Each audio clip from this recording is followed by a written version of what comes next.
if I'm defending him, this is all part of the script. My client thought this was part of the script. Why is his dad? If I think my son just committed a felony, I'm not recording it. You're watching Queen City News Plus and Order in the Court. I'm Brian Blakely. And I'm Chief Legal Analyst Khalif Rhodes. Khalif, always are talking about court is in session right now. We got 3 topics to discuss. And the first one we're going to talk about is, I don't know if you've seen the video from this deadly U-turn accident that happened. It was incredible where this it was an illegal immigrant, it turns out. And that's where a lot of this talk is going from. But he made an illegal U-turn on a Florida turnpike, and the car ran right under there, and people died from that. I saw the video, and I can first say this. The video, when I was looking at it, I was thinking that it was, clearly AI generated. And then I was like, well, maybe this is like, some fake video. Then I saw the reports, and I'm like, okay, maybe this is not fake. We see pictures of it right here. We don't have the video to show you, but we have the pictures. See the pictures, which is horrific. Yeah, that video is horrific. I mean, he makes that turn, kind of looks back over his shoulder. You can see that he's looking at the cabin is doing a complete jackknife. So he's in a position where he can't do anything really right now except for back up and reposition himself. Van just slams into the side. Part of me, as my father was a truck driver, drove those type of trucks for 28 years. And so I'm familiar with, making U-turns. I've ridden in the cab with him before. That is a problem. But it's getting backlash for a couple of things. Like, obviously, the loss of life. That's never a situation that you want anyone in their family to go through. But then you got the situation where you're talking about the illegal immigrant status. So now you got folks that are on the right that are using this as a lightning rod to, further motivation to go with, any deportation process. And the driver suspected in this deadly wreck is Harjinder Singh. He immigrated from India in 2018. And now there's a lot of people talking about how he got his CDL license, his commercial driver's license in the first place. Right. Part of the immigration lightning rod topic here, the issue. I mean, a lot of folks are able to get, access to documentation that you would assume that they would be able to get if you're entering in this country illegally. But, I mean, you're here, they're working, they are providing inside of the community, they're paying taxes. I mean, taxes are being taken out of their pay. I mean, but there's a process step that's missed. I mean, President Trump talks a lot about immigrants and deporting folks, but he did say during the campaign, I'm going to focus on deporting folks, the people that came here illegally, not criminals. The people that went through the process, right? And criminals specifically. But this case is so many moving parts. The first thing I say is these charges were as vehicular homicide, where you've killed someone with a vehicle. It's hard to wrap your hands around the defense. And what happened with the on the prosecutorial side, you're talking about 2nd-degree felony, 15 years for each count, up to 30 if he left the scene. So we know in this situation, it happened in Florida. He went somewhere else. He was in another state when they got him, and so California, you have a number of places. I mean, if they stack the counts, you're talking about. He's facing serious charges. Obviously, loss of life is the hardest type of case to defend, but he's getting a lot of support as well. This is kind of where we're at with our society, where we're so divided with these polarizing viral situations where you got people that are like, he should have never been here. This doesn't make any sense. But then you got millions of people that have signed on to this petition that's asking for the courts to take leniency on him, to not be as hard and not be as stiff. So I don't have a magic ball, but I don't know how this one goes. I've known we've seen things like this happen in North Carolina where a person or people are injured at the hands of someone while driving. The issue will be, was he operating the vehicle in a reckless manner? That's the core element to this crime. It's recklessness, and you'll have to argue, was it civil negligence or was it criminal recklessness? And I think that's going to be a case-by-case scenario. I didn't see enough on the video. They only show like the first couple seconds of him turning. You don't see what's happening before. You don't know what his history looked like of him driving in the past. And so because you don't know a lot of things, the answer is I don't know. That recklessness is going to be a problem with trying to figure out how to convict him there. And going forward, too, because I think one of the things from the political aspect of this is that the CDL license that the Singh had obtained was from California, which is a blue state, and the Trump administration obviously is trying to use that. And the immigration heart of the hawks here are trying to talk about this, that being an issue. Yeah, but I'll say this is created by them. Like the folks that are on the right that are frustrated with anything that's happening in red states or blue states, they can only look to the folks in the red states that have created this. So when you go to the Supreme Court and the Supreme Court says these words, I'm going to kick it back to the states. It doesn't make us these United States. It makes us individual states, and each and every one of these individual states have their own individual rules. And so in a state like California, there may not have been a process to check citizenship to get a driver's license. I mean, I don't think they're checking citizenship here in North Carolina. They may be looking for some identification, something that lets them know you are who you said you are. But are they checking for nationalization? Are they checking for a passport? They're checking for a social security number, right? That's what you'd bring.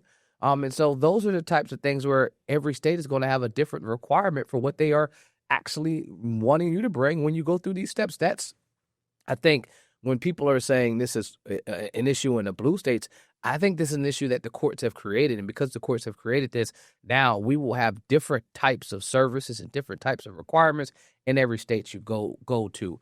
Well, let's keep talking about the scales of justice and legalities right now. When we come back, we're going to take a short break on Queen City News Plus. You're watching Order in the Court.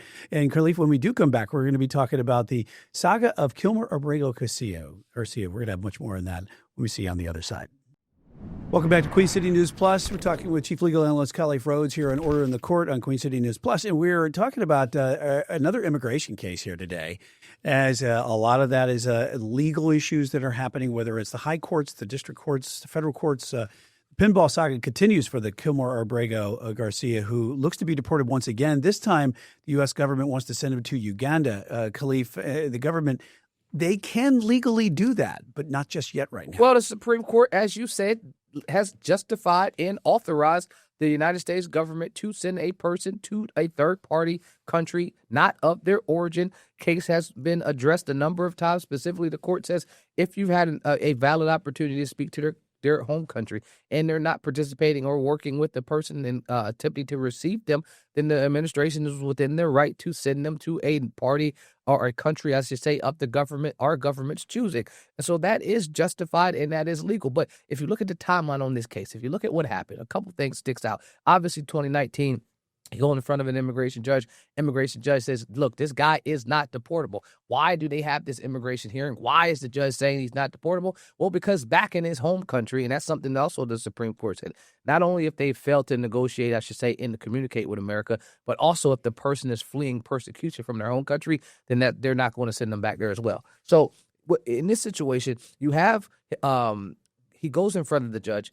They don't send him back there. Why? Because he was risking persecution, not prosecution, persecution by gangs there in his country. These same gangs that the American administration is now saying he was a member of. The MS-13 and other types of gangs were seeking to kill him. So this immigration judge gives him asylum, which people that are immigrated to this country are typically seeking asylum, refugee status from somewhere else to come here. So they give him that. What happens then? He gets deported by the American government, even though there was a valid order to not deport him. Public outrage. People are pissed, confused, concerned, or any other type of word that you could think of. So then the government says, we're not bringing him back. There's nothing that we can do. He's out of our control now. Good luck with bringing him back. And even if I could, I wouldn't bring him back, right? That's what happens. His family files a lawsuit saying this should have never occurred. Government ends up bringing him back. But in the process... They sent him to El Salvador and they brought him back, yeah. In the process of bringing him back, what happens? But he also has these charges from Tennessee that we're going to now bring up. We stopped him, as you see on this video, on the side of the road. At the time, back when this occurred, they didn't charge him. They stopped him. They suspected that he was human trafficking. And what did the officer do? He let him go. Now, we've all seen the signs that talk about human trafficking is happening around you. Human trafficking is happening on the side of you or behind you. Well, this is a scenario where human trafficking, if that was what was occurring there, was happening right in front of the officer, but this person wasn't even arrested. So there are a number of concerns that I have with that. There's been no allegations, I should say, no supported factual allegations made by the government to show that this person was involved in any type of gang-related activity, and any type of indication of that has been refuted by his attorneys. And so now that brings us to this point. This person that was here, deported wrongfully, brought back, now charged with a crime, in the process of being released, gets out on over last week, comes to report on Monday, and guess what happens? He gets arrested right there in his immigration deportation hearing, not hearing, but report. So the problem that I have with that is a couple things. During Trump's first office and his run for his second office, he said, we're going to do the largest deportation process ever. And he talked about how we're going to deport people that are here illegally and that haven't went through the process right. There's not a better example of going through the process right than what Garcia has done. He actually went in front of an immigration judge, went through the process to try to become a naturalized citizen, to be able to stay here in this country legally while fleeing persecution. So those are the types of things that are happening. Another thing I'll say is confusing to me is where we're sending him. And this is a point that confuses me. Go ahead, Brian. Go ahead. You're going to say this is Uganda is where they're going to send them, but this is one of the approved countries that says they will accept immigrants that are being deported from the United States, and the Supreme Court said it's okay to do that. Well, the Supreme Court isn't checking each one of these countries. The Supreme Court is saying, listen, if we have an agreement with another country, yes, you can send them there. But I think the Supreme Court is forgetting history. So I'll remind folks at home what happened in Uganda and what is still continuing to happen in Uganda. Forrest Whitaker, in a famous movie, won an Oscar for it, The Last King of Scotland. Great movie. Love that movie. Excellent movie, right? But the problem is that movie happened in real life. So it wasn't like this was some novel. This man was playing a vicious dictator, Idi Amin, someone that at that time in the 70s killed 500,000 plus of his own citizens. He didn't kill strangers. He didn't kill folks from another country. It wasn't in the middle of a war. He killed 500,000 Ugandans. So then what happens? They get out of office. He gets out of there. Someone else comes right behind him, and they do the same atrocities. Then they get pushed out, and now the current president is accused of doing the same atrocities. So that's the country that we're sending them to right now. So my question for folks that are sitting at home saying, yes, we need to be American first and be more nationalist and start making sure that we protect our own. But what part are we playing in the human rights department? Because we're American citizens, but we're still citizens of humanity. So you're going to send a person to a country that has a history of killing people just randomly. And so do we have any accountability? Do we have any type of, play any part in these things that are happening in other countries when we know these folks won't have rights, when we know this person will go there and could ultimately die? There's probably not a flight from Uganda to his home country. So those are the types of things that I think are concerning at best and are problematic at worst. I think we're going to be in a situation where we'll look back in history and say, we made some missteps. After the break here for our second or third topic today, Khalif, we got a really interesting story about a fight that happened between an MMA fighter and a wrestler that turned violent and really, really just awful. We can't show you the video, but we'll have much more on Order in the Court. Coming back when we're talking about it with our chief legal analyst, Khalif Rhodes. Welcome back to Order in the Court here on Queen City News Plus. We've got chief legal analyst Khalif Rhodes and myself, Brian Blakely, and we're talking about our third topic today. And I don't know, we can't show this video, but it was just horrific. And you have to understand that this was a fight between UFC fighter Quentin Rampage Jackson's son, Raja Jackson, and Psycho Stu, a wrestler, in a wrestling show that just really went violent. And it turned out that they were doing some sort of move where Raja Jackson flipped the Psycho Stu over on his back, and he was knocked out. But he kept punching him and punching him and punching him and punching him. 20 punches to the face where he sent him to the hospital. 22 punches, 22. To be correct, is what the count was. I've had an opportunity to see the video. I've seen the extended videos as well. So I got a couple of things that I can say regarding this video. Obviously, I was disturbed when watching it at first. I'm still disturbed by what I saw. But remember, professional wrestling is acting, right? So let's talk about the acting part. That's the wrestling part. Right, that's the wrestling MMA part. And the UFC fighter. UFC, not folk style wrestling like you see in college or freestyle like you see in the world, like at the Olympics. This is acting, this is stage, this is scripted stuff. So before the match, in the back, when they're getting prepped, there's this beer can incident where that Psycho Stu smashes a beer can on Jackson's head. And at the time, Jackson didn't know what the heck was going on, and they were really ready to fight. There was an agreement at that time, in that moment, where a number of individuals said, hey, you'll get your moment to get an opportunity to get your get back. Is that a defense? I don't know if it's a defense, I mean, but can you be? I mean, can you get off for something like that? Can they utilize that? I don't know if it's a defense because you know, with the videos, you don't have enough information to see what was happening. Was that 2 minutes after? Was it an hour after? Was it, 2 days later? I don't know, So that cooling off period, but it definitely would be heat of passion if it was immediate. Like if the video was at 1 o'clock and at 1:05 the slam and the punches happened in the ring, I think you could argue heat of passion, and it may be able to get those charges to be, lowered.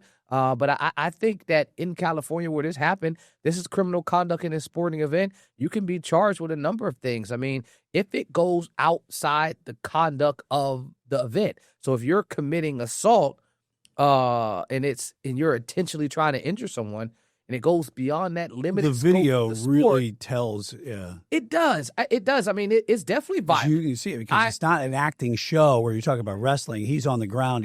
He's out cold, and he just keeps punching him and punching him and punching him and punching him. Because I've had some interaction with both professional wrestling in Yes, your UFC. son is a wrestler. You always not wanted a to pro wrestle. wrestler. He's a college style, high school folk style wrestler. But I've been around those pro wrestling guys as And well. you were very loud at wrestling matches, we do note. What I can say is every inch of these things are scripted. Like they're not just writing the lines. They're saying turn to the left, move to the center. You'll go this way. Like it is scripted like any movie that you've ever seen. So what I can tell you is you notice that when he first goes in the ring, it's still scripted, right? And this is going to be the conspiracy theorist in me that comes out a little bit. And I'm not a conspiracy theorist, but when you watch the tape in its entirety, I notice a few things that give me pause. First of all, the scripted part's still happening. Slides in the ring. He goes to double leg him and picks him up, and kind of body slams him down. I think that initial portion was still part of the script. I think at that moment that Stu was knocked out with the hit. Because when you slam someone down in wrestling, you don't whip them down to the part where their head hits. You lay them down on their back so their head hits after. That didn't happen here. His head hit. He looks like he was knocked out. But then I say, if you look at the punches, and I'd encourage folks to get an opportunity to look at the video. When you look at the punches, he has this long Santa Claus type beard that's not white. It's a darker beard. And in the process, most of the punches are hitting this guy's chest, and they're hitting the beard. When I counted, I only saw maybe 2 or 3 of the 22 connect at all with the face. Now, this guy, Jackson, and the reason I bring that up is an actual MMA fighter. He trains to hit you in the face.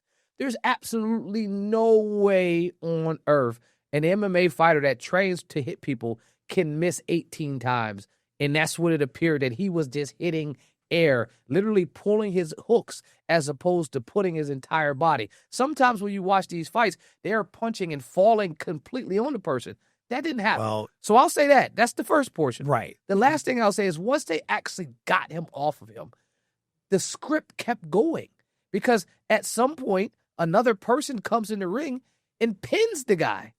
He pins the guy and the ref counts him. So I'm thinking to myself, Well, the ref was still going along with it, but the people were horrified about what they saw. And they were like, they they realized that this was going way too far from what the scripted event was. And they were pulling him off in horror and trying to protect Psycho Stu, who lost several teeth because of it. Well, what I can say is that's what the reports are. You got to remember this, and that's me being a conspiracy theorist again, that most of this is coming from their production. And the production was live streamed. And the reason I give it saw. pause, Brian, is this. If the video was as graphic as it was, and we've seen it, right, you'd think a person like that would be charged instantly.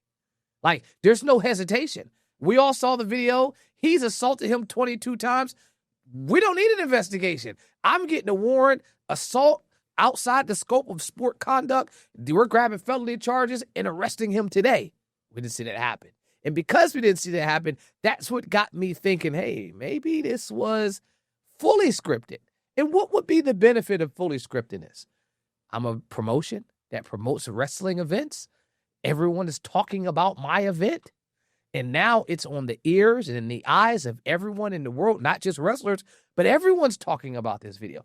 So for me, that's what based on the total evidence that I've seen so far, I am surprised that, A, there's no charges, because I think there's clear enough for that to happen. There's probable cause, more likely than not that a crime occurred, and more likely than not that that person committed the crime. However, from what I saw, You still think it's part of the show? 18 of those punches were pulled, Brian. Like, there were no hits. And if it was me or you in there, we miss 18 times, adrenaline's running, I get it. But he literally trains to fight. You don't miss 18 times training to fight, nobody's blocking you. Like, the guy wasn't defending. He was literally knocked out laying there. You don't miss those shots. So I think that for me, it looked like it was still scripted. It looked like it was still part of the show. And I think the follow-up was still part of the show. You know why? He leaves the arena, and they're still streaming him. So they're still recording him, Brian. And he's talking in a like... I object, counselor. I can say completely opposite. I thought he went too far with his passion and his anger. Oh, I and agree. His anger let the best get him, and he got on there and started pounding But away Brian, on the if you guy. just committed a felony, would you still be streaming it on Facebook Live? I think it happened so fast they didn't know what to do. They walked him out. There were guys like pushing him, and they were like, get out of here, get out of here. And as he's walking down the street, he still has the microphone on his shirt, right? And they're still recording him. What also makes me confused is his dad. When they go to Rampage, right? They show snippets of Rampage finding this out. But what does Rampage have on while they're telling him this? A lav mic. Why has he got a mic on if this Because is not part of it's one of the wrestling shows. It's part of the whole show. And But all that happened so Rampage fast. wasn't even there. He was at another venue eating dinner with a DJI mic on his hat. And so when he goes out because I watched all the videos, when he leaves out of the restaurant, he's sitting in the car and he's talking to his son with the mic still on.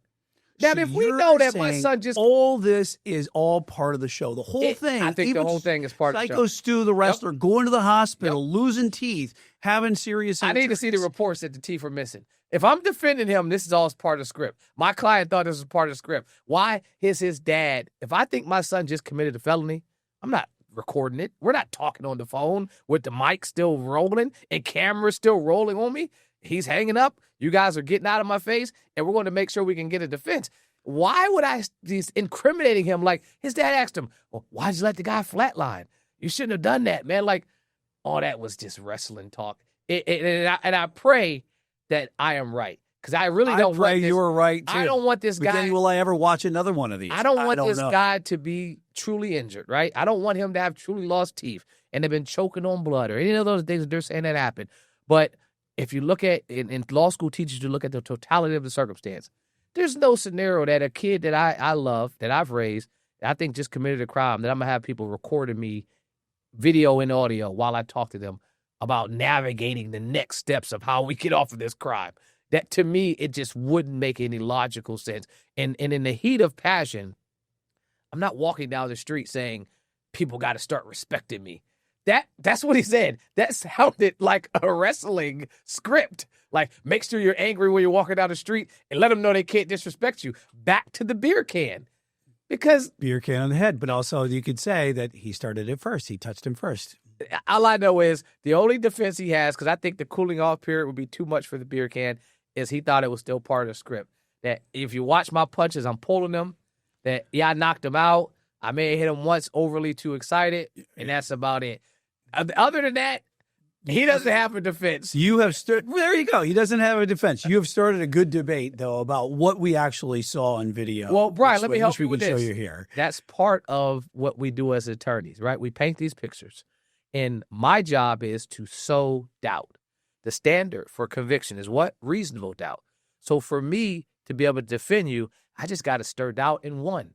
The DA's office stirred up debate. I don't know if you stirred up doubt. The DA's office has to listen. They have to be perfect with all 12 to be in a conviction. I just got to be perfect with one. I got to get one person that says, point.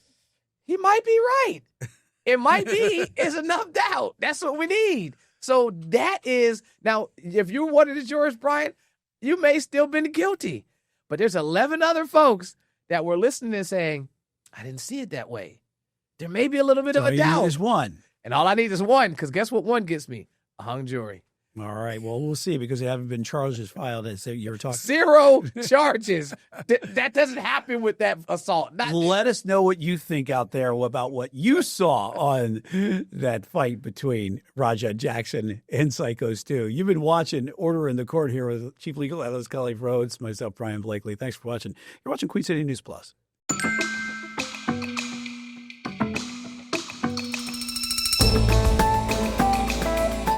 Queen City News Plus. Just search Queen City News on your smart TV's app store.